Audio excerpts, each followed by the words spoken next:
किसान अकेडमी के online platform के उपर तुहाडा स्वागत है। ਅਸੀਂ ਅੱਜ ਪੀਐਸ ਟੈਟ ਦੇ ਲਈ ਸੀ ਟੈਟ ਕੋਈ ਵੀ ਤਰ੍ਹਾਂ ਦਾ ਤੁਸੀਂ ਟੈਟ ਦੇ ਰਹੇ ਹੋ ਜਿੱਥੇ ਵੀ ਤੁਹਾਡੀ ਲੈਂਗੁਏਜ ਆਉਂਦੀ ਆ, ਠੀਕ ਹੈ, ਜਿੱਥੇ ਵੀ ਤੁਸੀਂ ਇੰਗਲਿਸ਼ ਲੈਂਗੁਏਜ ਨੂੰ ਭਰਿਆ ਹੋਇਆ ਤੇ ਇਹਨਾਂ ਐਗਜ਼ਾਮ ਦੇ ਵਿੱਚ ਤੁਹਾਨੂੰ ਇੰਗਲਿਸ਼ ਦੇ ਨਾਲ ਜਿਵੇਂ ਅਸੀਂ ਪੀਟੈਟ ਦੀ ਗੱਲ ਕਰੀਏ ਤਾਂ ਇੰਗਲਿਸ਼ ਦੀ ਜਿਹੜੀ 15 ਨੰਬਰ ਦੀ ਪੈਡਾਗੋਜੀ ਤੁਹਾਨੂੰ ਇੰਗਲਿਸ਼ ਦੇ ਵਿੱਚ ਪੁੱਛੀ ਜਾਂਦੀ ਹੈ, ਠੀਕ ਹੈ ਜੀ। ਤਾਂ ਜੋ 15 ਨੰਬਰ ਹੈਗੇ ਆ ਤੁਸੀਂ ਮੇਰੇ ਨਾਲ ਸਿਕਿਉਰ ਕਰ ਸਕਦੇ ਹੋ ਕਲਾਸਿਸ ਦੇ ਵਿੱਚ ਇਸ ਐਮਸੀਕਿਊ ਡਿਸਕਸ਼ਨਸ ਦੇ ਥਰੂ, ਜਿਹਦੀਆਂ ਕਲਾਸਿਸ ਰੈਗੂਲਰ ਜੋ ਵੀ ਡੇ ਡਿਸਾਈਡ ਹੋਣਗੇ ਉਹਨਾਂ ਦੇ ਉੱਪਰ ਅਪਲੋਡ ਹੁੰਦੀਆਂ ਰਹਿਣਗੀਆਂ।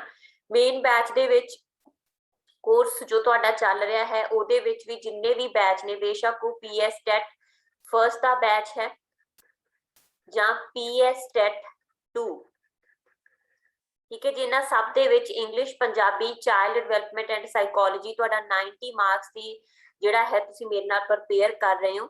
ਤੇ ਪੀਐਸ ਟੈਟ 2 ਦਾ ਜਿਹੜਾ ਹੈ ਕੰਪਲੀਟ ਸੋਸ਼ਲ ਸਟੱਡੀ ਦਾ ਬੈਚ ਵੀ ਮੇਰੇ ਨਾਲ ਕੰਟੀਨਿਊ ਹੈ। ਜੋ ਵੀ ਬੱਚੇ ਇੰਟਰਸਟਿਡ ਨੇ, ਕੋਰਸ ਨੂੰ ਲੈਣਾ ਚਾਹੁੰਦੇ ਨੇ ਤਾਂ ਜਲਦੀ ਤੋਂ ਜਲਦੀ ਪੀਐਸ ਟੈਟ ਦੀ ਪ੍ਰੈਪਰੇਸ਼ਨ ਦੇ ਲਈ ਬੈਚ ਦੇ ਵਿੱਚ ਐਨਰੋਲ ਹੋ ਕੇ ਤੁਸੀਂ ਕੋਰਸ ਨੂੰ ਲੈ ਸਕਦੇ ਹੋ। ਇਹਦੇ ਲਈ ਤੁਸੀਂ 9988001121 ਦੇ ਉੱਪਰ ਕਾਲ ਕਰ ਸਕਦੇ ਹੋ, ਮੈਸੇਜ ਕਰ ਸਕਦੇ ਹੋ। ਜਿਹੜੇ ਵੀ ਬੱਚੇ ਕੋਰਸ ਲੈਣਾ ਚਾਹੁੰਦੇ ਨੇ ਆਪਣਾ ਨਾਮ ਲਿਖ ਕੇ, ਸਿਟੀ ਲਿਖ ਕੇ ਤੇ ਨਾਲ ਹੀ ਕੋਰਸ, ਮਤਲਬ ਕਿ ਤੁਹਾਡਾ ਸਬਜੈਕਟ ਕੰਬੀਨੇਸ਼ਨ, ਜੇਕਰ ਤੁਸੀਂ ਪੀਐਸ ਟੈਟ ਫਰਸਟ ਲੈਣਾ ਤਾਂ ਪੀਐਸ ਟੈਟ ਫਰਸਟ ਲਿਖ ਸਕਦੇ ਹੋ। ਜੇਕਰ ਤੁਸੀਂ ਪੀਐਸ ਟੈਟ 2 ਲੈਣਾ ਤਾਂ ਉਹਦੇ ਨਾਲ ਤੁਸੀਂ ਆਪਣਾ ਕੰਬੀਨੇਸ਼ਨ, ਠੀਕ ਹੈ, ਉਹ ਐਸਐਸਟੀ ਕੰਬੀਨੇਸ਼ਨ ਆ ਜਾਂ ਮੈਥ ਸਾਇੰਸ ਕੰਬੀਨੇਸ਼ਨ ਆ ਲਿਖ ਕੇ WhatsApp ਮੈਸੇਜ ਡ੍ਰੌਪ ਕਰ ਸਕਦੇ ਹੋ। ਅਕੈਡਮੀ ਤੁਹਾਨੂੰ ਪੂਰਾ ਜਿਹੜਾ ਹੈ ਇਨਫੋਰਮੇਸ਼ਨ ਦੇ ਕੇ ਬੈਚ ਦੇ ਵਿੱਚ ਐਡ ਕਰਵਾ ਸਕਦੀ ਹੈ। ਬੈਚ ਕੰਟੀਨਿਊ ਨੇ ਤੇ ਥੋੜੇ ਦਿਨਾਂ ਦੇ ਵਿੱਚ ਹੀ ਜਿਹੜਾ ਹੈ ਤੁਹਾਨੂੰ ਕੰਪਲੀਟ ਕਰਵਾ ਦਿੱਤਾ ਜਾਊਗਾ ਪੂਰਾ ਕੋਰਸ, ਪੂਰਾ ਸਿਲੇਬਸ। ਤਾਂ ਅਸੀਂ ਇੰਗਲਿਸ਼ ਕਰ ਰਹੇ ਹਾਂ ਜੀ। ਇੰਗਲਿਸ਼ ਦੀਆਂ ਆਲਰੇਡੀ ਥਿਊਰੀ ਕਲਾਸਿਸ, ਤੁਹਾਡੇ first topic English the introduction and ਤੁਹਾਡਾ first most important topic learning and acquisition, learning and acquisition ਜਿਹੜਾ ਕਿ ਇੰਗਲਿਸ਼ ਪੈਡਾਗੋਜੀ ਦਾ ਬਹੁਤ ਹੀ ਇੰਪੋਰਟੈਂਟ ਟੌਪਿਕ ਹੈ, ਠੀਕ ਹੈ, ਜਿਹਦੇ ਚੋਂ ਹਰ ਸਾਲ ਕੋਈ ਨਾ ਕੋਈ ਕੁਐਸਚਨ ਪੁੱਛਿਆ ਜਾਂਦਾ, ਤੁਹਾਡੇ ਹੋ ਚੁੱਕੇ ਨੇ ਕਲਾਸਿਸ ਦੇ ਵਿੱਚ। ਉਹਨਾਂ ਨਾਲ ਰਿਲੇਟਡ ਕੁਝ ਐਮਸੀਕਿਊ ਜਿਹੜੇ ਨੇ ਅਸੀਂ ਅੱਜ ਦੀ ਕਲਾਸ ਦੇ ਵਿੱਚ ਡਿਸਕਸ ਕਰਾਂਗੇ। ਬੇਟਾ ਬਹੁਤ ਈਜ਼ੀ ਹੁੰਦਾ ਇੰਗਲਿਸ਼ ਦੇ ਵਿੱਚੋਂ 15 ਨੰਬਰ ਨੂੰ ਸਕੋਰ ਕਰਨਾ, ਕਿਉਂਕਿ 15 ਨੰਬਰ ਤੁਹਾਡੇ ਕੰਪਰੀਹੈਂਸ਼ਨ ਦੇ ਹੋਣਗੇ, ਪੈਰਾਗ੍ਰਾਫ ਦੇ ਹੋਣਗੇ, ਉਹਦੇ ਚੋਂ ਤੁਸੀਂ ਸਕੋਰ ਕਰ ਸਕਦੇ ਹੋ। ਬਟ ਮੈਨੂੰ ਲੱਗਦਾ ਹੁੰਦਾ ਕਿ ਜਿਹੜਾ ਪੈਡਾਗੋਜੀ ਵਾਲਾ 15 ਨੰਬਰ ਆ ਇਹ ਤੋਂ ਤੁਸੀਂ ਆਰਾਮ ਨਾਲ ਜਿਹੜੇ ਹੈ ਅੱਛੀ ਤਰ੍ਹਾਂ ਨਾਲ ਪੈਡਾਗੋਜੀ ਨੂੰ ਕਰਕੇ ਇੰਗਲਿਸ਼ ਦੀ ਈਜ਼ੀ ਵੇ ਦੇ ਨਾਲ ਤੁਹਾਨੂੰ ਕਰਾਈ ਜਾ ਰਹੀ ਹੈ ਕਰਕੇ ਤੁਸੀਂ ਸਕੋਰ ਕਰ ਸਕਦੇ ਹੋ ਅੱਛਾ ਆਪਣੇ 3 ਸਬਜੈਕਟਸ ਦੇ ਵਿੱਚੋਂ ਵੀ, ਠੀਕ ਹੈ ਜੀ। अपने को फर्स्ट क्वेश्चन है इत्थे, children can learn a language when they have, ठीक है, कहंदे एक बच्चा जिहड़ा हैगा वो लर्न करदा कदों, लैंग्वेज नू लर्न करदा मतलब प्रॉपर कदों एक लैंग्वेज नू लर्न कर सकदा हैगा, सीख सकदा है जदों व्हेन दे हैव, ठीक है। आ प्रोफिशिएंट लैंग्वेज टीचर, देखो ਅਸੀਂ ਪੈਡਾਗੋਜੀ ਕਰ ਰਹੇ ਹਾਂ ਤਾਂ ਪੈਡਾਗੋਜੀ ਦੇ ਵਿੱਚ ਅਸੀਂ ਬੱਚੇ ਨੂੰ ਧਿਆਨ ਦੇ ਵਿੱਚ ਰੱਖ ਕੇ ਹਮੇਸ਼ਾ ਜਦੋਂ ਕੁਐਸਚਨ ਅਟੈਂਪਟ ਕਰਨਾ ਸੀ ਤਾਂ ਉਹਦੇ ਆਨਸਰ ਉੱਪਰ ਟਿਕ ਅਸੀਂ ਚਾਈਲਡ ਨੂੰ ਸੈਂਟਰ ਦੇ ਵਿੱਚ ਰੱਖ ਕੇ ਲੈਣਾ। ਜਿਵੇਂ ਮੈਂ ਤੁਹਾਨੂੰ ਸਾਈਕੋਲੋਜੀ ਦੀਆਂ ਕਲਾਸਿਸ ਦੇ ਵਿੱਚ ਕਰਾ ਰਹੀ ਹਾਂ ਅਕਸਰ ਕਿ ਚਾਈਲਡ ਸੈਂਟਰ ਐਜੂਕੇਸ਼ਨ ਕੀ ਹੁੰਦੀ ਹੈ, ਜਿੱਥੇ ਬੱਚਾ ਸੈਂਟਰ 'ਚ ਆ, ਬੱਚਾ ਐਕਟਿਵ ਆ, ਬੱਚਾ ਖੁਦ ਸਭ ਕੁਝ ਕਰ ਰਿਹਾ, ਟੀਚਰ ਸਿਰਫ ਕੀ ਆ ਫੈਸਿਲਿਟੇਟ ਕਰ ਰਿਹਾ ਬੱਚੇ ਨੂੰ, ਠੀਕ ਹੈ, ਉਹਦੀ ਸਿਰਫ ਸਹਾਇਤਾ ਕਰ ਰਿਹਾ। ਤਾਂ ਚਾਈਲਡ ਸੈਂਟਰ ਟਰਮ ਜਿਹੜੀ ਹੈਗੀ ਉਹਨੂੰ ਤੁਸੀਂ ਧਿਆਨ ਦੇ ਵਿੱਚ ਰੱਖ ਕੇ ਬੱਚੇ ਨੂੰ ਕੇਂਦਰ ਦੇ ਵਿੱਚ ਰੱਖ ਕੇ ਪੈਡਾਗੋਜੀ ਦੇ ਹਰ ਆਨਸਰ ਨੂੰ ਟਿਕ ਕਰਨਾ ਹੁੰਦਾ। ਤਾਂ ਵੈਸੇ ਇਹ ਕੁਐਸਚਨ ਮੈਂ ਤੁਹਾਨੂੰ ਆਲਰੇਡੀ ਕਲਾਸ ਦੇ ਵਿੱਚ ਹੀ ਕਰਾ ਚੁੱਕੀ ਹਾਂ ਕਿ children can learn a language, ਇੱਕ ਬੱਚਾ ਲੈਂਗੁਏਜ ਨੂੰ ਲਰਨ ਕਰ ਸਕਦਾ ਵੈਨ ਦੇ ਹੈਵ ਆ ਪ੍ਰੋਫੀਸ਼ੀਐਂਟ ਲੈਂਗੁਏਜ ਟੀਚਰ, ਜੇ ਉਹਦੇ ਕੋਲ ਇੱਕ ਐਕਸਪਰਟ ਭਾਸ਼ਾ ਦਾ ਟੀਚਰ ਹੈ ਤਾਂ, ਜੇ ਉਹਦੇ 'ਚ ਇਨਹਿਬਿਸ਼ਨ ਹੈ ਤਾਂ, ਜੇ ਉਹਦੇ 'ਚ ਮੋਟੀਵੇਸ਼ਨ ਹੈ ਤਾਂ, ਜਾਂ ਫਿਰ ਇੱਕ ਚੰਗੀ ਟੈਕਸਟ ਬੁੱਕ ਹੈ। ਟੈਕਸਟ ਬੁੱਕਸ ਹੈਲਪਫੁਲ ਗਾਈਡੈਂਸ ਦੇ ਲਈ ਹੋ ਸਕਦੀਆਂ, ਬਟ ਅਸੀਂ ਇਹ ਨਹੀਂ ਕਹਿ ਸਕਦੇ ਕਿ ਟੈਕਸਟ ਬੁੱਕ ਦੇ ਰਾਹੀਂ ਹੀ ਬੱਚਾ ਲੈਂਗੁਏਜ ਨੂੰ ਲਰਨ ਕਰੂਗਾ। ਇਹਨਾਂ 4 ਸਟੇਟਮੈਂਟਾਂ ਦੇ ਵਿੱਚੋਂ ਸਭ ਤੋਂ ਜ਼ਿਆਦਾ ਇੰਪੋਰਟੈਂਟ ਹੈ ਸਾਡੇ ਕੋਲ ਮੋਟੀਵੇਸ਼ਨ। ਜਿਵੇਂ ਤੁਸੀਂ ਲਾਅ ਆਫ ਰੈਡੀਨੈਸ ਸੁਣਿਆ ਹੋਊਗਾ, ਲਾਅ ਆਫ ਰੈਡੀਨੈਸ ਜਿਹੜੇ ਥੋਰਨਡਾਈਕ ਦੀ ਥਿਊਰੀ ਹੈਗੀ ਆ, ਟ੍ਰਾਇਲ ਐਂਡ ਐਰਰ ਥਿਊਰੀ, ਉਹਦੇ ਵਿੱਚ 3 ਮੇਨ ਲਾਅ ਨੇ, law of readiness, law of exercise ਤੇ ਲਾਅ ਆਫ ਅਫੈਕਟ, ਹੈ ਨਾ, ਜੋ ਤੁਹਾਡੇ ਕਲਾਸਿਸ ਦੇ ਵਿੱਚ ਮੇਰੇ ਨਾਲ ਚੱਲਣਗੇ ਵੀ। ਤਾਂ ਜਿਹੜੇ ਲਾਅ ਆਫ ਰੈਡੀਨੈਸ ਉਹ ਇਸੇ ਚੀਜ਼ ਤੇ ਬੇਸਡ ਆ ਕਿ ਜਿੰਨਾ ਚਿਰ ਇੱਕ ਬੱਚਾ ਸਿੱਖਣ ਦੇ ਲਈ ਰੈਡੀ ਨਹੀਂ ਆ, ठीक है। ਤੇ ਉਹਦੇ ਰੈਡੀ ਹੋਣ ਦਾ ਆਧਾਰ ਕੀ ਹੋਊਗਾ, ਇੱਕ ਮੋਟੀਵੇਸ਼ਨ। ਬੇਸ਼ੱਕ ਲੈਂਗੁਏਜ ਫਸਟ ਹੋਵੇ ਜਾਂ ਲੈਂਗੁਏਜ 2 ਹੋਵੇ। ਲੈਂਗੁਏਜ ਫਸਟ ਕਿਹੜੀ ਹੁੰਦੀ ਆ, ਸਾਡੀ ਮਦਰ ਟੰਗ ਹੋ ਗਈ, ਮਾਤ ਭਾਸ਼ਾ ਹੋ ਗਈ, ਨੇਟਿਵ ਭਾਸ਼ਾ ਹੋ ਗਈ, ਸਥਾਨਕ ਭਾਸ਼ਾ ਹੋ ਗਈ, ਜਿਹੜੀ ਅਸੀਂ ਆਪਣੇ ਆਪ ਸਿੱਖਦੇ ਰਹਿੰਦੇ ਆ, ਐਕਵਾਇਰ ਕਰਦੇ ਰਹਿੰਦੇ ਆ, ਠੀਕ ਹੈ। ਤੇ ਲੈਂਗੁਏਜ 2 ਹੋ ਗਈ ਜਿਹੜੀ ਸਾਨੂੰ ਸਪੈਸ਼ਲ ਸਿੱਖਣੀ ਪੈਂਦੀ ਹੈ, ਜਿਵੇਂ ਫੋਰਨ ਲੈਂਗੁਏਜ ਹੋ ਗਈ, ਤੁਸੀਂ ਫ੍ਰੈਂਚ ਸਿੱਖਣਾ ਚਾਹੁੰਦੇ ਹੋ, ਇੰਗਲਿਸ਼ ਨੂੰ ਸਿੱਖਣਾ ਚਾਹੁੰਦੇ ਹੋ, ਸਾਡੇ ਘਰਾਂ ਦੇ ਵਿੱਚ ਨਹੀਂ ਬੋਲੀ ਜਾ ਰਹੀ ਹੈ ਨਾ, ਤਾਂ ਉਹ ਕੀ ਹੈ ਸਾਡੇ ਲਈ ਲੈਂਗੁਏਜ 2। ਬਟ ਦੋਨੇ ਹੀ ਲੈਂਗੁਏਜ ਸਿੱਖਣ ਦੇ ਲਈ ਸਭ ਤੋਂ ਜ਼ਰੂਰੀ ਕੀ ਹੁੰਦੀ ਆ, ਮੋਟੀਵੇਸ਼ਨ, ਠੀਕ ਹੈ। ਬੇਸ਼ੱਕ ਜਿਹੜੀ ਲੈਂਗੁਏਜ ਫਸਟ ਆ, ਮਦਰ ਟੰਗ ਆ, ਅਸੀਂ ਤਾਂ ਸਿੱਖਦੇ ਆ ਕਿ ਅਸੀਂ ਘਰ ਦੀਆਂ ਸਾਈਕੋਲੋਜੀਕਲ ਨੀਡਸ, ਘਰਦਿਆਂ ਨਾਲ ਗੱਲਬਾਤ ਕਰ ਸਕੀਏ, ਅੱਛੇ ਰੈਪਿਡ ਰਿਲੇਸ਼ਨ ਬਣਾ ਸਕੀਏ, ਠੀਕ ਹੈ। ਬਟ ਜਿਹੜੇ ਲੈਂਗੁਏਜ ਸੈਕਿੰਡ ਆ, ਉਹਦੇ ਪਿੱਛੇ ਵੀ ਕੋਈ ਨਾ ਕੋਈ ਸਾਡਾ ਪਰਪਸ ਹੋਊਗਾ। ਜਿਵੇਂ ਮੈਂ ਕਹਿਦਾ, ਅਸੀਂ ਲੈਂਗੁਏਜ ਇੰਗਲਿਸ਼ ਲੈਂਗੁਏਜ ਤਾਂ ਸਿੱਖਦੇ ਆ ਕਿ ਸਾਨੂੰ ਕੋਈ ਅੱਛੀ ਜੌਬ ਮਿਲ ਜੇ, ਅਸੀਂ ਬਾਹਰ ਚਲ ਜਾਈਏ, ਹਨਾ। ਤੇ ਇਸ ਕਰਕੇ ਮੋਟੀਵੇਸ਼ਨ ਜਿਹੜੀ ਹੈਗੀ ਆ ਉਹ ਹਰ ਇੱਕ ਪਰਸਨ ਦੇ ਲਈ ਇੰਪੋਰਟੈਂਟ ਆ, ਜਦੋਂ ਵੀ ਉਹ ਲੈਂਗੁਏਜ ਨੂੰ ਲਰਨ ਕਰ ਰਿਹਾ ਜਾਂ ਲੈਂਗੁਏਜ ਨੂੰ ਐਕਵਾਇਰ ਕਰ ਰਿਹਾ। ਸੈਕਿੰਡ ਕੁਐਸਚਨ ਆ ਜੀ ਆਪਣੇ ਕੋਲ, ਲੈਂਗੁਏਜ ਐਕੁਜੀਸ਼ਨ ਸਟੈਂਡਸ ਫॉर। ਤੁਹਾਨੂੰ ਮੈਂ ਕਲਾਸ ਦੇ ਵਿੱਚ ਦੋ ਟਰਮ ਕਰਾ ਚੁੱਕੀ ਹਾਂ, ਇੱਕ ਹੁੰਦੀ ਹੈ ਲੈਂਗੁਏਜ ਲਰਨਿੰਗ, ਠੀਕ ਹੈ, ਇੱਕ ਹੁੰਦੀ ਹੈ ਲੈਂਗੁਏਜ ਐਕੁਜੀਸ਼ਨ। ਲੈਂਗੁਏਜ ਲਰਨਿੰਗ ਕੀ ਸੀਗੀ ਜੀ, ਜਦੋਂ ਇੱਕ ਫਾਰਮਲ ਵਾਤਾਵਰਣ ਦੇ ਵਿੱਚ, ਲੈਂਗੁਏਜ ਲਰਨਿੰਗ ਕੀ ਹੁੰਦੀ ਹੈ, ਜਦੋਂ ਇੱਕ ਬੱਚਾ ਫਾਰਮਲ ਵਾਤਾਵਰਣ ਸਕੂਲ ਦੇ ਵਿੱਚ ਜਾਊਗਾ, ਇੱਕ ਜਾਂ ਆਪਾਂ ਕਹੀਏ ਕਿਸੇ ਇੰਸਟੀਚਿਊਟ ਦੇ ਵਿੱਚ ਜਾਊਗਾ, ਕਿਸੇ ਐਕਸਪਰਟ ਟੀਚਰ ਤੋਂ ਸਿੱਖੂਗਾ ਭਾਸ਼ਾ, ਜਿਵੇਂ ਇੰਗਲਿਸ਼ ਹੋ ਗਈ ਜਾਂ ਸਪੈਨਿਸ਼ ਹੋ ਗਈ, ਅਸੀਂ ਐਕਸਪਰਟ ਬੰਦੇ ਕੋਲ ਜਾ ਕੇ ਇੱਕ ਪ੍ਰੋਪਰ ਵਾਤਾਵਰਣ ਦੇ ਵਿੱਚ ਸਿੱਖਦੇ ਹਾਂ, ਠੀਕ ਹੈ। ਤਾਂ ਉਹ ਕੀ ਹੁੰਦੀ ਆ, ਸਾਡੀ ਲਰਨਿੰਗ, ਠੀਕ ਹੈ, ਉਹ ਕੀ ਹੈ ਲਰਨਿੰਗ। ਐਕੁਜੀਸ਼ਨ ਕੀ ਹੁੰਦੀ ਹੈ, ਜਦੋਂ ਬੱਚਾ ਘਰ ਦੇ ਵਿੱਚ ਹੀ ਆਪਣੀ ਮਾਤ ਭਾਸ਼ਾ ਨੂੰ ਸਿੱਖਦਾ, ਆਪਣੀ ਮਦਰ ਟੰਗ ਨੂੰ ਸਿੱਖਦਾ, ਜਾਂ ਆਪਣੀ ਜਿਹੜੀ ਫਸਟ ਲੈਂਗੁਏਜ ਹੈਗੀ ਆ ਉਹਨੂੰ ਲਰਨ ਕਰਦਾ, ਠੀਕ ਹੈ, ਘਰ ਦੇ ਵਿੱਚ ਹੀ। ਉਹਨੂੰ ਕੋਈ ਐਕਸਪਰਟ ਨਹੀਂ ਸਿਖਾ ਰਿਹਾ, ਕੋਈ ਰਸਮੀ ਵਾਤਾਵਰਣ ਨਹੀਂ ਦੇ ਰਿਹਾ, ਬੱਚਾ ਖੇਡ ਦੇ ਰਾਹੀਂ ਆਪਣੇ ਵਾਤਾਵਰਣ ਨੂੰ ਆਸੇ ਪਾਸੇ ਐਕਸਪਲੋਰ ਕਰਕੇ ਹੀ ਲਰਨ ਕਰ ਰਿਹਾ ਹੁੰਦਾ ਹੈ ਨਾ। ਤੋ ਉਹਦੀਆਂ ਕੋਈ ਬਹੁਤ ਐਫਰਟਸ ਜਾਂ ਕੋਈ ਬਹੁਤ ਜ਼ਿਆਦਾ ਜਿਹੜਾ ਹੈਗਾ ਕੌਨਸ਼ੀਅਸ ਬੱਚਾ ਨਹੀਂ ਹੁੰਦਾ, ਠੀਕ ਹੈ। ਜਦੋਂ ਕਿ ਲਰਨਿੰਗ ਕਰਨ ਦੇ ਲਈ, ਭਾਸ਼ਾ ਨੂੰ ਲਰਨ ਕਰਨ ਦੇ ਲਈ ਤੁਹਾਨੂੰ ਕੌਨਸ਼ੀਅਸ ਹੋਣਾ ਪਊਗਾ। ਮੈਂ ਇੰਗਲਿਸ਼ ਸਿੱਖਣੀ ਆ ਤਾਂ ਮੈਂ ਕੌਨਸ਼ੀਅਸ ਹੋ ਕੇ ਬੈਠੂਗੀ ਇਹਦਾ ਕੀ ਮਤਲਬ ਆ, ਕਿਵੇਂ ਪ੍ਰੋਨਾਉਂਸ ਕਰਨਾ, ਉਹ ਸਭ ਕੁਝ। ਬਟ ਲੈਂਗੁਏਜ ਐਕੁਜੀਸ਼ਨ ਕੀ ਆ, ਬੱਚਾ ਖੁਦ ਬ ਖੁਦ ਸਿੱਖ ਰਿਹਾ, ਕੋਈ ਪ੍ਰੋਪਰ ਉਹ ਕੌਨਸ਼ੀਅਸ ਨਹੀਂ ਆ, ਕੁਛ ਨਹੀਂ ਆ, ਠੀਕ ਹੈ। ਤਾਂ ਇਸ ਕਰਕੇ ਅਸੀਂ ਕੀ ਆਖਾਂਗੇ, ਸਾਡਾ ਕੁਐਸਚਨ ਹੁਣ ਜੇ ਅਸੀਂ ਸਟੇਟਮੈਂਟ ਪੜ੍ਹੀਏ, language acquisition stands for, language acquisition Punjabi ਦੇ ਵਿੱਚ ਆਪਾਂ ਇਹਨੂੰ ਆਖਦੇ ਹਾਂ ਭਾਸ਼ਾ ਗ੍ਰਹਿਣਸ਼ੀਲਤਾ। ਭਾਸ਼ਾ ਗ੍ਰਹਿਣਸ਼ੀਲਤਾ ਜਿਹੜੀ ਖੁਦ ਬ ਖੁਦ ਆ ਜਾਂਦੀ ਹੈ, ਜਿਵੇਂ ਬੱਚਾ ਮਾਤ ਭਾਸ਼ਾ ਘਰ ਦੇ ਵਿੱਚ ਸਕੂਲ ਜਾਣ ਤੋਂ ਪਹਿਲਾਂ ਹੀ ਸਿੱਖ ਜਾਂਦਾ, ਠੀਕ ਹੈ। ਤਾਂ ਉਹ stands for learning language without making any deliberate and conscious effort, ਠੀਕ ਹੈ। ਜਦੋਂ ਇੱਕ ਬੱਚਾ ਕਹਿੰਦੇ ਵਿਦਾਊਟ ਕਿਸੇ ਵੀ ਬਹੁਤ ਜ਼ਿਆਦਾ ਚੇਤਨਤਾ ਦੇ, ਬਹੁਤ ਜ਼ਿਆਦਾ ਐਫਰਟ ਦੇ ਸਿੱਖਦਾ ਹੈਗਾ, ਨਾਰਮਲ ਤੌਰ ਤੇ ਸਿੱਖਦਾ, ਤਾਂ ਕਹਿੰਦੇ ਉਹ ਲੈਂਗੁਏਜ ਐਕੁਜੀਸ਼ਨ। ਸੈਕਿੰਡ ਸਟੇਟਮੈਂਟ ਆਪਣੇ ਕੋਲ, ਐਕਵਾਇਰਿੰਗ ਅ ਲੈਂਗੁਏਜ ਬਾਈ ਟੇਕਿੰਗ ਸੋਰਸ ਦਾ ਫੋਰਨ ਲੈਂਗੁਏਜ। ਕਹਿੰਦੇ ਜਦੋਂ ਇੱਕ ਬੱਚਾ ਲੈਂਗੁਏਜ ਨੂੰ ਅਕਵਾਇਰ ਕਰਦਾ ਹੈਗਾ ਕਿਸੇ ਵਿਦੇਸ਼ੀ ਭਾਸ਼ਾ ਦੀ ਸਹਾਇਤਾ ਦੇ ਨਾਲ, ਤਾਂ ਉਹ ਕੀ ਹੈਗੀ ਆ, ਲੈਂਗੁਏਜ ਐਕੁਜੀਸ਼ਨ ਆ। ਤੀਜੀ ਸਟੇਟਮੈਂਟ ਆਪਣੇ ਕੋਲ, learning is a language through specific language methodology. ਕੋਈ ਖਾਸ ਜਿਹੜੀ ਭਾਸ਼ਾ ਵਿਧੀ ਅਡਾਪਟ ਕਰਕੇ ਜਦੋਂ ਬੱਚਾ ਸਿੱਖਦਾ ਹੈਗਾ, ਤਾਂ ਕਹਿੰਦੇ ਉਹ ਭਾਸ਼ਾ ਗ੍ਰਹਿਣਸ਼ੀਲਤਾ। ਤੇ ਸਾਡੇ ਕੋਲ ਇਹ ਵੀ ਗਲਤ ਹੈ, ਇਹ ਵੀ ਗਲਤ ਆ, ਕਿਉਂਕਿ ਦੋਨਾਂ ਦੇ ਵਿੱਚ ਅਸੀਂ ਕੋਈ ਸਪੈਸੀਫਿਕ ਮੈਥਡ, ਕੋਈ ਰਸਮੀ ਵਾਤਾਵਰਣ ਨਹੀਂ ਲੈਣਾ ਹੁੰਦਾ। ਜਿਹੜੀ ਸਾਡੇ ਕੋਲ ਅਸੀਂ ਬਿਨਾਂ ਕਿਸੇ ਚੇਤਨਤਾ ਦੇ, ਬਿਨਾਂ ਕਿਸੇ ਖਾਸ ਐਫਰਟ ਦੇ ਘਰ ਦੇ ਵਿੱਚੋਂ ਹੀ ਸਿੱਖਦੇ ਹਾਂ, ਉਹ ਕੀ ਹੁੰਦੀ ਹੈ, ਲੈਂਗੁਏਜ ਐਕੁਜੀਸ਼ਨ। ਜਿਵੇਂ ਮੈਂ ਬਾਰ-ਬਾਰ ਕਹਿ ਰਹੀ ਹਾਂ, ਕੁਐਸਚਨ ਇਹ ਵੀ ਪੁੱਛਿਆ ਜਾ ਸਕਦਾ ਕਿ ਕਿਹਨੂੰ ਤੁਸੀਂ ਅਕਵਾਇਰ ਕਰਦੇ ਹੋ, ਕਿਹੜੀ ਭਾਸ਼ਾ ਨੂੰ ਤੁਸੀਂ ਅਕਵਾਇਰ ਕਰਦੇ ਹੋ, ਤਾਂ ਆਨਸਰ ਹੋਊਗਾ ਤੁਹਾਡਾ ਮਾਤ ਭਾਸ਼ਾ, ਮਦਰ ਟੰਗ। ਇੰਗਲਿਸ਼ ਦੇ ਵਿੱਚ ਕੀ ਹੈ, ਮਦਰ ਟੰਗ, ਜਾਂ ਅਸੀਂ ਕਹਿ ਦਈਏ ਲੈਂਗੁਏਜ ਫਸਟ, ਜਾਂ ਆਪਸ਼ਨ ਦੇ ਵਿੱਚ ਹੋ ਸਕਦਾ ਨੇਟਿਵ ਲੈਂਗੁਏਜ, ਠੀਕ ਹੈ, ਨੇਟਿਵ ਲੈਂਗੁਏਜ, ਜਾਂ ਆਪਸ਼ਨ ਦੇ ਵਿੱਚ ਹੋ ਸਕਦਾ ਨੈਚੁਰਲ ਲੈਂਗੁਏਜ। ਸਭ ਜਿਹੜੀਆਂ ਹੈ ਬੱਚਾ ਘਰ ਦੇ ਵਿੱਚ ਹੀ ਲਰਨ ਕਰਦਾ, ਤੇ ਇਹਨੂੰ ਅਸੀਂ ਕੀ ਆਖਦੇ ਹੈਗੇ ਆ, ਲੈਂਗੁਏਜ ਐਕੁਜੀਸ਼ਨ। ਥਰਡ ਕੁਐਸਚਨ ਹੈ ਜੀ ਆਪਣੇ ਕੋਲ, a teacher in a rural area, ਠੀਕ ਹੈ, ਇੱਕ ਪੇਂਡੂ ਖੇਤਰ ਦੇ ਵਿੱਚ ਇੱਕ ਅਧਿਆਪਕ ਕੀ ਕਰਦਾ ਹੈ, finds more than 5 language। ਇੱਕ ਪੇਂਡੂ ਖੇਤਰ ਦੇ ਵਿੱਚ ਜਿਹੜਾ ਹੈ ਇੱਕ ਅਧਿਆਪਕ ਫਾਈਂਡ ਕਰਦਾ ਕਿ 5 ਤੋਂ ਵੀ ਜ਼ਿਆਦਾ ਭਾਸ਼ਾਵਾਂ ਜਿਹੜੀਆਂ ਹੈਗੀਆਂ ਸਪੋਕਨ ਕੀਤੀਆਂ ਜਾਂਦੀਆਂ ਬਾਈ ਚਿਲਡਰਨ ਬੱਚਿਆਂ ਦੇ ਦੁਆਰਾ ਇਨ ਹਰ ਕਲਾਸਰੂਮ। ਇੱਕ ਅਧਿਆਪਕ ਜੀ ਕੀ ਜੱਜ ਕਰਦੀ ਆ ਕਿ ਇੱਕ ਜਮਾਤ ਦੇ ਵਿੱਚ ਜਿਹੜੇ ਬੱਚੇ ਹੈਗੇ ਨੇ ਉਹਨਾਂ ਦੁਆਰਾ 5 ਤੋਂ ਵੀ ਜ਼ਿਆਦਾ ਭਾਸ਼ਾਵਾਂ ਬੋਲੀਆਂ ਜਾਂਦੀਆਂ।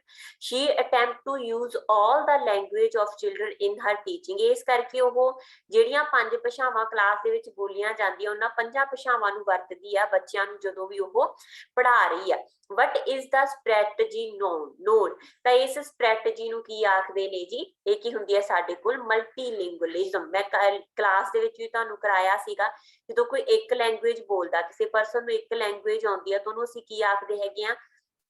ਮੋਨੋਲਿੰਗੁਅਲ। ਠੀਕ ਹੈ, ਮੋਨੋਲਿੰਗੁਅਲ। ਜਾਂ ਅਸੀਂ ਕਹਿ ਸਕਦੇ ਹੈਗੇ ਆ ਯੂਨੀਲਿੰਗੁਅਲ, ਜਿਹੜਾ ਪਰਸਨ ਇੱਕ ਹੀ ਭਾਸ਼ਾ ਬੋਲ ਸਕਦਾ ਹੋਵੇ। ਠੀਕ ਹੈ, ਜਿਹੜਾ ਬੋਲਦਾ ਹੋਵੇ 2 ਭਾਸ਼ਾ ਉਹਨੂੰ ਅਸੀਂ ਆਖਦੇ ਹੈਗੇ ਆ ਬਾਇਲਿੰਗੁਅਲ। ਬਾਇਲਿੰਗੁਅਲ ਕੀ ਆ? ਜਿਹੜੇ ਪਰਸਨ ਨੂੰ 2 ਭਾਸ਼ਾਵਾਂ ਆਉਂਦੀਆਂ ਹੋਣ। ਜਿਹੜੇ ਪਰਸਨ ਨੂੰ 3 ਤੋਂ ਜ਼ਿਆਦਾ ਭਾਸ਼ਾਵਾਂ ਆਉਂਦੀਆਂ ਹੈਗੀਆਂ, 3 ਤੋਂ ਵੀ ਜ਼ਿਆਦਾ, ਉਹਨੂੰ ਅਸੀਂ ਕੀ ਆਖਾਂਗੇ? ਮਲਟੀਲਿੰਗੁਅਲਿਜ਼ਮ। ਠੀਕ ਹੈ, ਤਾਂ ਕੀ ਕਿਹੜਾ ਜਿਹੜਾ ਹੈਗਾ ਉਹ ਸਟ੍ਰੈਟਜੀ ਅਡਾਪਟ ਕਰ ਰਿਹਾ ਹੈਗਾ? ਮਲਟੀਲਿੰਗੁਅਲਿਜ਼ਮ ਦੀ, ਕਿ ਸਾਰੀਆਂ ਭਾਸ਼ਾਵਾਂ ਨੂੰ ਵਰਤ ਕੇ ਉਹ ਕਲਾਸ ਦੇ ਵਿੱਚ ਟੀਚ ਕਰ ਰਿਹਾ ਹੈਗਾ। ਠੀਕ ਹੈ, ਮਲਟੀਲਿੰਗੁਅਲਿਜ਼ਮ ਕਲਾਸ ਬੇਟਾ ਜਿਹੜੀ ਹੈਗੀ ਉਹ ਕਦੇ ਵੀ ਹਿੰਡਰੈਂਸ ਨਹੀਂ ਹੁੰਦੀਗੀ, ਮਤਲਬ ਰੁਕਾਵਟ ਨਹੀਂ ਹੁੰਦੀ ਸਿੱਖਣ ਦੇ ਲਈ। ਮਲਟੀਲਿੰਗੁਅਲਿਜ਼ਮ ਕਲਾਸ ਆ ਜਿਹੜੀ ਉਹ ਰਿਸੋਰਸ ਦੇ ਤੌਰ ਤੇ ਜਾਂ ਜਿਹੜੀ ਹੈਗੀ ਆ ਇੱਕ ਅਧਿਆਪਕ ਦੇ ਲਈ ਵੀ ਜਾਂ ਕਿਸੇ ਵੀ ਤਰ੍ਹਾਂ ਬੱਚੇ ਦੇ ਲਈ ਵੀ ਉਹ ਬੈਨੀਫੀਸ਼ੀਅਲ ਹੋ ਸਕਦੀ, ਉਹ ਜ਼ਿਆਦਾ ਲਰਨ ਕਰ ਸਕਦਾ, ਜ਼ਿਆਦਾ ਸਿੱਖ ਸਕਦਾ ਹੈਗਾ ਜੇ ਕਲਾਸ ਦੇ ਵਿੱਚ ਜ਼ਿਆਦਾ ਭਾਸ਼ਾਵਾਂ ਬੋਲੀਆਂ ਜਾਂਦੀਆਂ। 4th ਕੁਐਸਚਨ ਆਪਣੇ ਕੋਲ, English belong to dash family of language. ਅੰਗਰੇਜ਼ੀ ਜਿਹੜੀ ਹੈਗੀ ਆ ਉਹ ਕਿਹੜੇ ਭਾਸ਼ਾ ਪਰਿਵਾਰ ਦੇ ਨਾਲ ਸੰਬੰਧਿਤ ਹੈ? ਵੀ ਮੈਂ ਤੁਹਾਨੂੰ ਕਲਾਸ ਦੇ ਵਿੱਚ ਕਰਾ ਚੁੱਕੀ ਹਾਂ। ਕਿਹਦੇ ਨਾਲ ਸੰਬੰਧਿਤ ਆ? ਇੰਡੋ ਯੂਰਪੀਅਨ ਦੇ ਨਾਲ। ਠੀਕ ਹੈ, ਇੰਡੋ ਯੂਰਪੀਅਨ ਦੇ ਵਿੱਚ ਕਾਫੀ ਸਾਰੀਆਂ ਇੰਡੀਅਨ ਭਾਸ਼ਾਵਾਂ ਹੋ ਗਈਆਂ, ਜਿਵੇਂ ਆਪਾਂ ਕਹਿੰਦਾ ਸੰਸਕ੍ਰਿਤ ਆ, ਹਿੰਦੀ ਆ, ਕਸ਼ਮੀਰੀ ਆ, ਸਭ ਇੰਡੋ ਯੂਰਪੀਅਨ ਗਰੁੱਪ ਦਾ ਹਿੱਸਾ ਨੇ। ਤੇ ਯੂਰਪੀਅਨ ਭਾਸ਼ਾਵਾਂ ਦੀ ਗੱਲ ਕਰਦੇ ਆ, ਗ੍ਰੀਕ, ਸਪੈਨਿਸ਼ ਹੋ ਗਈਆਂ, ਇਟਾਲੀਅਨ ਹੋ ਗਈਆਂ, ਠੀਕ ਹੈ, ਜਾਂ ਇੰਗਲਿਸ਼ ਹੋ ਗਈ, ਸਭ ਕਿਹਦਾ ਹਿੱਸਾ ਨੇ? ਇੰਡੋ ਯੂਰਪੀਅਨ ਗਰੁੱਪ ਦਾ। ਠੀਕ ਹੈ ਜੀ, ਜਿਹੜੇ ਇੰਡੋ ਯੂਰਪੀਅਨ ਗਰੁੱਪ ਹੈਗਾ ਇਹਦੇ ਵਿੱਚ ਕਾਫੀ ਸਾਰੇ ਇੰਡੋ ਯੂਰਪੀਅਨ ਫੈਮਿਲੀ ਹੈ ਤੇ ਇਹਦੇ ਵਿੱਚ ਕਾਫੀ ਸਾਰੇ ਗਰੁੱਪ ਨੇ, ਜਿਵੇਂ ਆਪਾਂ ਕਹਿੰਦਾ ਸਪੈਨਿਸ਼ ਗਰੁੱਪ ਹੋ ਗਿਆ, ਗ੍ਰੀਕ ਗਰੁੱਪ ਹੋ ਗਿਆ। ਠੀਕ ਹੈ, ਜਾਂ ਆਪਾਂ ਇਹ ਆਖਤਾ ਕਿ ਸਾਡੇ ਕੋਲ ਜਰਮੈਨਿਕ ਗਰੁੱਪ ਹੋ ਗਿਆ। ਤਾਂ ਇਸ ਤਰੀਕੇ ਨਾਲ ਕਾਫੀ ਸਾਰੇ ਗਰੁੱਪ ਨੇ ਇਸ ਭਾਸ਼ਾ ਪਰਿਵਾਰ ਦੇ ਵਿੱਚ। ਤਾਂ ਸਾਡੀ ਜਿਹੜੀ ਇੰਗਲਿਸ਼ ਹੈਗੀ ਆ ਉਹ ਇੰਡੋ ਯੂਰਪੀਅਨ ਫੈਮਿਲੀ ਦੇ ਨਾਲ ਬਿਲੋਂਗ ਕਰਦੀ ਆ ਤੇ ਜਰਮੈਨਿਕ ਗਰੁੱਪ ਦੇ ਵਿੱਚੋਂ ਆ। ਠੀਕ ਹੈ, ਦੋਨੋਂ ਹੀ ਕੁਐਸਚਨ ਪੁੱਛੇ ਜਾ ਸਕਦੇ ਆ, ਕਿਹੜੇ ਗਰੁੱਪ ਦੇ ਵਿੱਚੋਂ ਆ? ਤਾਂ Germanic group, Indo European family. 5th question ਆ ਜੀ ਆਪਣੇ ਕੋਲ, language is the ability to acquire and use. ਭਾਸ਼ਾ ਜਿਹੜੀ ਹੈਗੀ ਆ ਯੋਗਤਾ, ਅਬਿਲਿਟੀ ਆ ਅਕਵਾਇਰ ਕਰਨ ਦੀ, ਜਾਨੀ ਕਿ ਪ੍ਰਾਪਤ ਕਰਨ ਦੀ, ਐਂਡ ਵਰਤਨ ਦੀ। ਕੀ ਵਰਤਨ ਦੀ? ਆਪਸ਼ਨ। ਕਈ ਵਾਰ ਨਾ ਕਿਸੇ ਪੈਡਾਗੋਜੀ ਦੇ ਵਿੱਚ ਬਹੁਤ ਇਹ ਹੁੰਦਾ ਬੇਟਾ ਕਿ 4 ਦੀਆਂ 4 ਆਪਸ਼ਨਾਂ ਜਿਹੜੀਆਂ ਉਹ ਸਹੀ ਹੁੰਦੀਆਂ, ਬਟ ਉਹਦੇ ਚੋਂ ਅਸੀਂ ਫਾਈਂਡ ਕਰਨੀ ਹੁੰਦੀ ਹੈ ਇੱਕ ਬਹੁਤ ਜ਼ਿਆਦਾ ਪਰਫੈਕਟ ਆਨਸਰ ਕਿਹੜਾ ਹੋਊਗਾ। ਠੀਕ ਹੈ, ਖਾਸ ਕਰਕੇ ਲੈਂਗੁਏਜ ਦੇ ਵਿੱਚ ਇਹ ਹੁੰਦਾ, ਸਾਨੂੰ ਸਾਰੇ ਸਹੀ ਲੱਗ ਰਹੇ ਹੁੰਦੇ ਆ, ਬਟ ਉਹਨਾਂ ਵਿੱਚੋਂ ਇੱਕ ਪਰਫੈਕਟ ਆਨਸਰ ਹੁੰਦਾ ਜਿਹੜਾ ਕਿ ਸਾਨੂੰ ਹਰ ਇੱਕ ਚੀਜ਼ ਨੂੰ ਕਵਰ ਕਰ ਰਿਹਾ ਹੁੰਦਾ ਹੈ ਨਾ, ਸਾਡੀ ਨੀਡ ਨੂੰ, ਕੁਐਸਚਨ ਦੀ ਨੀਡ ਨੂੰ ਕਵਰ ਕਰ ਰਿਹਾ ਹੁੰਦਾ, ਆਪਾਂ ਪੈਡਾਗੋਜੀ ਦੇ ਵਿੱਚੋਂ ਫਾਈਂਡ ਕਰਨਾ ਹੁੰਦਾ। ਠੀਕ ਹੈ, ਜਿਵੇਂ ਹੁਣ ਆਪਾਂ ਇੱਥੇ ਦੇਖੀਏ, language is the ability to acquire and use. ਤਾਂ ਲੈਂਗੁਏਜ ਕਹਿੰਦੇ ਉਹ ਅਬਿਲਿਟੀ ਆ ਜਿਹਦੇ ਰਾਹੀਂ ਅਸੀਂ ਅਕਵਾਇਰ ਕਰਦੇ ਹਾਂ ਤੇ ਵਰਤਦੇ ਹਾਂ ਕੀ? Some of it is basic skills, ਕਿ ਜਿਹੜੀਆਂ ਕੁਝ ਮੂਲ ਸਕਿੱਲਸ ਨੇ ਅਸੀਂ ਉਹਨਾਂ ਨੂੰ ਵਰਤਦੇ ਹਾਂ। ਭਾਸ਼ਾ ਕਹਿੰਦੇ ਉਹ ਆ, ਭਾਸ਼ਾ ਉਹਨਾਂ ਨੂੰ ਵਰਤਣ ਦੀ ਯੋਗਤਾ। ਦੂਜਾ ਹੈ ਕੰਪਲੈਕਸ ਸਿਸਟਮ ਆ, ਇੱਕ ਗੰਭੀਰ ਸਿਸਟਮ ਆ, ਇੱਕ ਗੰਭੀਰ ਪ੍ਰਣਾਲੀ ਆ, ਕਾਦੀ? ਕਮਿਊਨੀਕੇਸ਼ਨ ਕਰਨ ਦੀ, ਜਾਨੀ ਕਿ ਗੱਲਬਾਤ ਕਰਨ ਦੀ। ਤੀਜੀ ਆਪਸ਼ਨ ਆ ਸਾਡੇ ਕੋਲ ਸਮ ਆਫ ਇਟ ਇਜ਼ ਕੰਪੋਨੈਂਟ, ਜਿਹਦੇ ਚ ਅਸੀਂ ਭਾਸ਼ਾ ਦੇ ਕੁਝ ਕੰਪੋਨੈਂਟਸ ਦੀ ਵਰਤੋਂ ਕਰਦੇ ਹਾਂ। ਜਾਂ ਫਿਰ ਕਹਿੰਦੇ ਇਹ ਲੈਂਗੁਏਜ ਜਿਹੜੀ ਹੈਗੀ ਇਜ਼ ਅਬਿਲਿਟੀ ਟੂ ਅਕਵਾਇਰ, ਪ੍ਰਾਪਤ ਕਰਨ ਦੀ ਤੇ ਵਰਤੋਂ ਕਰਨ ਦੀ, ਕਿਹਨੂੰ? ਗ੍ਰਾਮੈਟੀਕਲ ਰੂਲਸ ਨੂੰ। ਠੀਕ ਹੈ, ਗ੍ਰਾਮੈਟੀਕਲ ਰੂਲਸ ਆ ਜਿਹੜਾ ਭਾਸ਼ਾ ਦੇ ਵਿੱਚ ਬਾਅਦ ਦੇ ਵਿੱਚ ਆਉਂਦੇ ਆ। ਜਿਵੇਂ ਅਸੀਂ ਐਕੁਜੀਸ਼ਨ ਦੀ ਗੱਲ ਕਰੀਏ, ਛੋਟਾ ਬੱਚਾ ਜਦੋਂ ਘਰ ਦੇ ਵਿੱਚ ਭਾਸ਼ਾ ਸਿੱਖ ਰਿਹਾ ਤਾਂ ਉਹਨੂੰ ਨਹੀਂ ਪਤਾ ਗ੍ਰਾਮਰ ਕੀ ਆ, ਵਿਆਕਰਨ ਕੀ ਆ, ਕੋਈ ਰੂਲ ਨਹੀਂ ਉਹ ਜਾਣ ਰਿਹਾ, ਕੋਈ ਉਹਨੂੰ ਰੂਲ ਗ੍ਰਾਮੈਟੀਕਲ ਰੂਲਸ ਦੇ ਸੈੱਟ ਨਹੀਂ ਪਤਾ। ਠੀਕ ਹੈ, ਬਟ ਸਿੰਪਲ ਜਿਹੜੀ ਲੈਂਗੁਏਜ ਹੁੰਦੀ ਆ ਉਹ ਕੀ ਅਬਿਲਿਟੀ ਹੁੰਦੀ ਆ? ਅਬਿਲਿਟੀ ਟੂ ਅਕਵਾਇਰ ਕਰਨਾ, ਪ੍ਰਾਪਤ ਕਰਨਾ ਤੇ ਕੀ ਕਰਨਾ? ਯੂਜ਼ ਕਰਨਾ ਕੰਪਲੈਕਸ ਸਿਸਟਮ ਆਫ ਕਮਿਊਨੀਕੇਸ਼ਨ। ਸਾਡਾ ਜਿਹੜਾ ਮੂਲ ਕੰਮ ਹੈ ਭਾਸ਼ਾ ਦਾ, ਠੀਕ ਹੈ, ਜਿਵੇਂ ਮੈਂ ਕਲਾਸ ਦੇ ਵਿੱਚ ਕਰਾ ਚੁੱਕੀ ਹਾਂ, ਉਹ ਸਭ ਤੋਂ ਜ਼ਿਆਦਾ ਇੰਪੋਰਟੈਂਟ ਕੰਮ ਹੀ ਇਹ ਹੁੰਦਾ ਕਮਿਊਨੀਕੇਸ਼ਨ ਕਰਨਾ। ਠੀਕ ਹੈ, ਕਮਿਊਨੀਕੇਸ਼ਨ ਕਰਨਾ, ਸੈਲਫ ਐਕਸਪ੍ਰੈਸ਼ਨ ਦੇਣਾ, ਸੈਲਫ ਐਕਸਪ੍ਰੈਸ਼ਨ ਦੇਣਾ ਤੇ ਥਿੰਕਿੰਗ ਕਰਨਾ, ਇਹ ਮੇਨ 3 ਕੰਮ ਹੁੰਦੇ ਆ। ਤੇ ਉਹਦੇ ਵਿੱਚੋਂ ਸਭ ਤੋਂ ਇੰਪੋਰਟੈਂਟ ਜੇ ਮੰਨ ਕੇ ਚੱਲੀਏ ਸੋਸ਼ਲ ਇੰਟਰੈਕਸ਼ਨ ਕਰਨ ਦੇ ਲਈ, ਕਮਿਊਨੀਕੇਸ਼ਨ ਕਰਨ ਦੇ ਲਈ, ਇਹ ਇੱਕ ਅਬਿਲਿਟੀ ਹੁੰਦੀ ਆ ਭਾਸ਼ਾ ਜਿਹਦੇ ਚ ਅਸੀਂ ਅਕਵਾਇਰ ਕਰਦੇ ਆ ਗੱਲਬਾਤ ਕਰਨਾ ਤੇ ਫਿਰ ਉਸ ਗੱਲਬਾਤ ਨੂੰ ਮਤਲਬ ਕਿਵੇਂ ਹੈ ਯੂਜ਼ ਕਰਨਾ, ਇਹ ਸਭ ਕੁਝ ਕਿਹਦੇ ਚ ਆਉਂਦਾ ਹੈਗਾ, ਲੈਂਗੁਏਜ ਦੇ ਵਿੱਚ। ਤਾਂ ਲੈਂਗੁਏਜ ਕੀ ਹੈ, is the ability to acquire and use a complex system of communication. Next है अपने को what is the status of English in India. ठीक है, ਇਹ ਵੀ ਮੈਂ ਕਰਵਾ ਚੁੱਕੀ ਆ ਤੇ ਕੁਐਸਚਨ ਤੁਹਾਨੂੰ ਪੇਪਰ ਦੇ ਵਿੱਚ ਵੀ ਆ ਚੁੱਕਿਆ ਹੈ ਨਾ, ਕੁਐਸਚਨ ਪੇਪਰ ਦੇ ਵਿੱਚ ਆ ਚੁੱਕਿਆ ਕਿ ਭਾਰਤ ਦੇ ਵਿੱਚ ਇੰਗਲਿਸ਼ ਦਾ ਕੀ ਸਟੇਟਸ ਆ। ਦੇਖੋ ਇੰਗਲਿਸ਼ ਭਾਰਤ ਦੇ ਵਿੱਚ ਜਿਹੜੀ ਅਫੀਸ਼ੀਅਲ ਲੈਂਗੁਏਜ ਹੈ, ਅਫੀਸ਼ੀਅਲ ਲੈਂਗੁਏਜ ਹੈ ਉਹ ਕਿਹੜੀ ਹੈਗੀ ਆ, ਹਿੰਦੀ।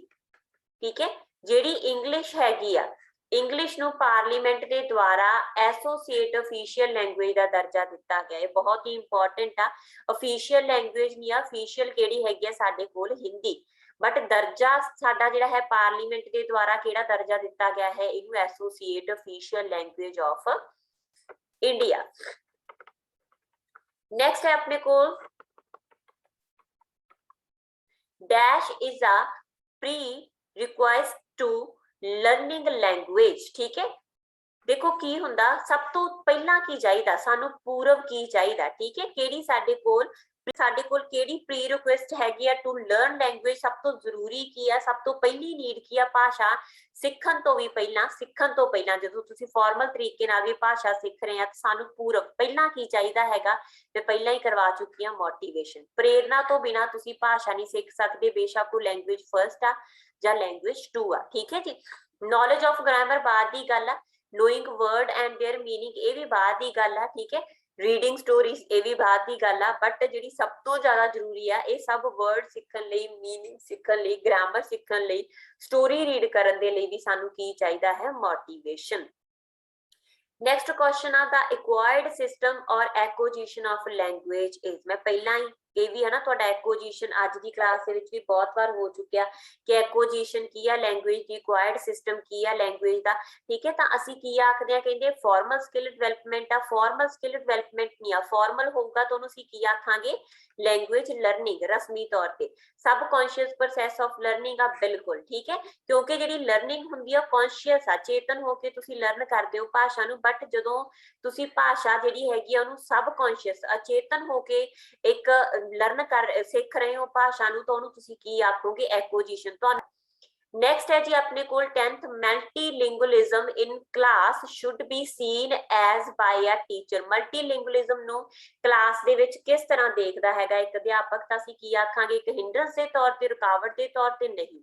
ਮਲਟੀਲਿੰਗੁਅਲਿਜ਼ਮ ਕੀ ਆ, ਬਹੁਤ ਜ਼ਿਆਦਾ ਭਾਸ਼ਾਵਾਂ ਕਲਾਸ ਦੇ ਵਿੱਚ ਬੋਲੀਆਂ ਜਾਂਦੀਆਂ ਤਾਂ ਉਹ ਰੁਕਾਵਟ ਨਹੀਂ ਹੈਗੀ। ਆਬਸਟੈਕਲ ਦਾ ਮਤਲਬ ਵੀ ਰੁਕਾਵਟ ਹੁੰਦਾ, ਅਵੋਇਡ ਕਰਨਾ ਵੀ ਸਹੀ ਨਹੀਂ ਆ, ਤਾਂ ਪਹਿਲਾਂ ਹੀ ਦੱਸ ਚੁੱਕੀ ਹਾਂ, ਰਿਸੋਰਸ ਸੰਸਾਧਨ ਆ ਇੱਕ। ਠੀਕ ਹੈ, ਜਿਹੜਾ ਭਾਸ਼ਾ ਨੂੰ ਸਿੱਖਣ ਦੇ ਵਿੱਚ, ਹੋਰ ਭਾਸ਼ਾਵਾਂ ਨੂੰ ਸਿੱਖਣ ਦੇ ਵਿੱਚ ਹੈਲਪ ਕਰਦਾ।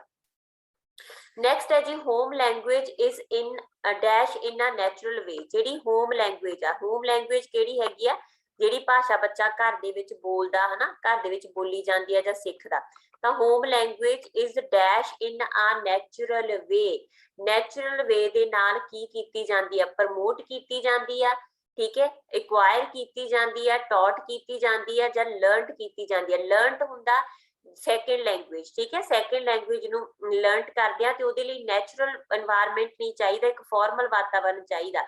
ਤਾਂ ਜਿਹੜੀ ਹੋਮ ਲੈਂਗੁਏਜ ਹੈਗੀ ਆ, ਜਦੋਂ ਅਸੀਂ ਉਹਨੂੰ ਨੈਚੁਰਲ ਵੇ ਦੇ ਨਾਲ ਕਰਦੇ ਆ, ਸਿੱਖਦੇ ਆ, ਤਾਂ ਉਹਨੂੰ ਅਸੀਂ ਕੀ ਆਖਦੇ ਹੈਗੇ ਆ, ਐਕਵਾਇਰਡ। ਠੀਕ ਹੈ, ਐਕਵਾਇਰ ਕਰਨਾ, home language is acquired in a natural way, ਤਾਂ ਕੁਦਰਤੀ ਵਾਤਾਵਰਨ ਦੇ ਵਿੱਚ ਐਕਵਾਇਰ ਕੀਤੀ ਜਾਂਦੀ ਹੈ। 12th question ਆ language learning is better achieved if what student learned। ਠੀਕ ਹੈ, ਲੈਂਗੁਏਜ ਲਰਨਿੰਗ ਹੈਗੀ ਆ ਜਿਹੜੀ ਉਹ ਬੈਟਰ ਅਚੀਵ ਹੁੰਦੀ ਹੈ, ਇੱਕ ਬੱਚਾ ਭਾਸ਼ਾ ਨੂੰ ਵਧੀਆ ਤਰੀਕੇ ਨਾਲ ਸਿੱਖਦਾ ਇਫ ਵਟ ਸਟੂਡੈਂਟ ਲਰਨ, ਜੇਕਰ ਬੱਚੇ ਲਰਨ ਕਰਨ ਕਾਹਦੀ ਮਦਦ ਦੇ ਨਾਲ, help them improve their chance of college admission। ਜੇਕਰ ਉਹ ਭਾਸ਼ਾ ਬੱਚੇ ਦੀ ਕਾਲਜ ਐਡਮਿਸ਼ਨ ਦੇ ਵਿੱਚ ਮਦਦ ਕਰਦੀ ਹੋਵੇ, ਜਾਂ second option it's function is functional in term of their life and value, ਉਹਦੀ ਜ਼ਿੰਦਗੀ ਦੇ ਵਿੱਚ ਤੇ ਉਹਦੇ ਉਦੇਸ਼ਾਂ ਦੇ ਲਈ ਵਰਤਨਯੋਗ ਹੋਵੇ, ਫੰਕਸ਼ਨ ਕਰਨਯੋਗ ਹੋਵੇ, ਮਤਲਬ ਉਹ ਭਾਸ਼ਾ ਨੂੰ ਸਿੱਖਦਾ ਜੋ ਜਿਹਨੂੰ ਵਰਤ ਸਕਦਾ ਹੋਵੇ। It is in a controlled classroom, ਜਾਂ ਫਿਰ ਉਹ ਭਾਸ਼ਾ ਨੂੰ ਲਰਨ ਕਰ ਸਕਦਾ ਜੇਕਰ ਕਲਾਸਰੂਮ ਬਹੁਤ ਕੰਟਰੋਲਡ ਹੋਵੇ, ਠੀਕ ਹੈ, ਬੱਚਾ ਸੁਤੰਤਰ ਨਾ ਹੋਵੇ ਮਤਲਬ, ਠੀਕ ਹੈ।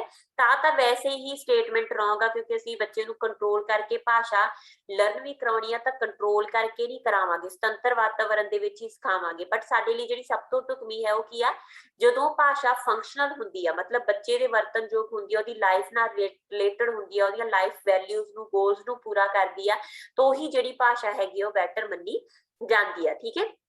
ਇਸੇ ਵੇ ਦੇ ਨਾਲ ਹੀ ਬੱਚਾ ਸਭ ਤੋਂ ਬੈਟਰ ਤਰੀਕੇ ਦੇ ਨਾਲ ਅਚੀਵ ਕਰ ਸਕਦਾ ਭਾਸ਼ਾ ਨੂੰ, ਜਿਹੜੀ ਭਾਸ਼ਾ ਉਹਦੇ ਨੇੜੇ ਆ, ਜਿਹੜੀ ਭਾਸ਼ਾ ਨੂੰ ਉਹ ਵਰਤ ਸਕਦਾ। ਨੈਕਸਟ ਕੁਐਸਚਨ ਆ ਜੀ ਆਪਣੇ ਕੋਲ, which of following is not while teaching the learners in their mother tongue in primary level, ਠੀਕ ਹੈ। ਜਦੋਂ ਇਹਦੇ ਵਿੱਚੋਂ ਕਹਿੰਦੇ ਕਿਹੜਾ ਜਿਹੜਾ ਹੈ which of following is not while teaching the learner, ਕਹਿੰਦੇ ਕਿਹੜਾ ਇਹਦੇ ਚੋਂ ਨਹੀਂ ਵਰਤਿਆ ਜਾਂਦਾ ਜਦੋਂ ਇੱਕ ਬੱਚੇ ਨੂੰ ਜਿਹੜਾ ਹੈ ਟੀਚ ਕੀਤਾ ਜਾਂਦਾ ਲਰਨਰ ਨੂੰ ਮਦਰ ਟੰਗ, ਕਿੱਥੇ, ਪ੍ਰਾਇਮਰੀ ਲੈਵਲ ਦੇ ਉੱਪਰ, ਪ੍ਰਾਇਮਰੀ ਲੈਵਲ ਦੇ ਉੱਪਰ, ਠੀਕ ਹੈ। ਪਹਿਲੀ ਤੋਂ ਪੰਜਵੀਂ ਤੱਕ ਜਦੋਂ ਬੱਚੇ ਨੂੰ ਪੜਾਇਆ ਜਾਂਦਾ ਮਦਰ ਟੰਗ ਦੀ ਮਦਦ ਦੇ ਨਾਲ, ਤਾਂ ਕਿਹਦੀ ਵਰਤੋਂ ਆ ਜਿਹੜਾ ਇਹਦੇ ਵਿੱਚੋਂ ਸਹੀ ਢੁਕਵੀਂ ਨਹੀਂ ਆ, ਮਤਲਬ ਕਿਹੜੀ ਸਟੇਟਮੈਂਟ ਮਦਰ ਟੰਗ ਦੀ ਵਰਤੋਂ ਨਾਲ ਸੰਬੰਧਿਤ ਨਹੀਂ ਆ। It helps children in learning in natural way, ਕਹਿੰਦੇ ਮਦਰ ਟੰਗ ਜਿਹੜੀ ਹੈਗੀ ਆ ਬੱਚੇ ਨੂੰ ਕੁਦਰਤੀ ਵਾਤਾਵਰਣ ਦੇ ਵਿੱਚ ਸਿੱਖਣ ਦੇ ਵਿੱਚ ਮਦਦ ਕਰਦੀ ਆ, ਬਿਲਕੁਲ ਸਹੀ ਆ।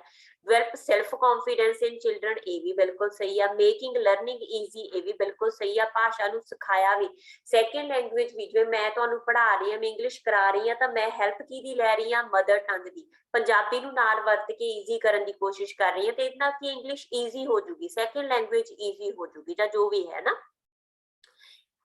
Helpful only in intellectual development of a child, ਦੇਖੋ ਇੰਟੈਲੈਕਚੁਅਲ ਡਿਵੈਲਪਮੈਂਟ ਲਈ ਹੈਲਪ ਕਰਦੀ ਆ, ਬਟ ਇੱਥੇ ਓਨਲੀ ਲੱਗਣ ਕਰਕੇ ਸਾਡੀ ਇਹ ਸਟੇਟਮੈਂਟ ਗਲਤ ਹੋ ਜਾਂਦੀ ਹੈ, ਠੀਕ ਹੈ। ਸਾਡਾ ਆਨਸਰ ਬਣੂਗਾ ਡੀ, ਕਿ ਇਹਨਾਂ ਵਿੱਚੋਂ ਕਿਹੜਾ ਹੈਗਾ ਜਿਹੜਾ ਜਦੋਂ ਟੀਚਰ ਪੜ੍ਹਾ ਰਿਹਾ ਹੁੰਦਾ ਪ੍ਰਾਇਮਰੀ ਲੈਵਲ ਦੇ ਉੱਪਰ, ਠੀਕ ਹੈ, ਟੀਚਰ ਟੀਚ ਕਰ ਰਿਹਾ ਹੈਗਾ ਲਰਨਰ ਨੂੰ ਮਦਰ ਟੰਗ ਪ੍ਰਾਇਮਰੀ ਲੈਵਲ ਦੇ ਉੱਪਰ, ਤਾਂ ਉਹਦੇ ਚ ਕਿਹੜੀ ਢੁਕਵੀਂ ਨਹੀਂ ਆ, ਠੀਕ ਹੈ। ਤਾਂ ਬੱਚਾ ਜਿਹੜਾ ਹੈਗਾ ਕੀ ਹੈ, ਇਹਦੇ ਨਾਲ ਨੈਚੁਰਲ এনवायरमेंट ਦੇ ਵਿੱਚ ਲਰਨ ਵੀ ਕਰੂਗਾ, ਸੈਲਫ ਕੌਨਫੀਡੈਂਸ ਵੀ ਬੱਚੇ ਦੇ ਵਿੱਚ ਆਊਗਾ, ਉਹਦੀ ਲਰਨਿੰਗ ਵੀ ਈਜ਼ੀ ਹੋਊਗੀ।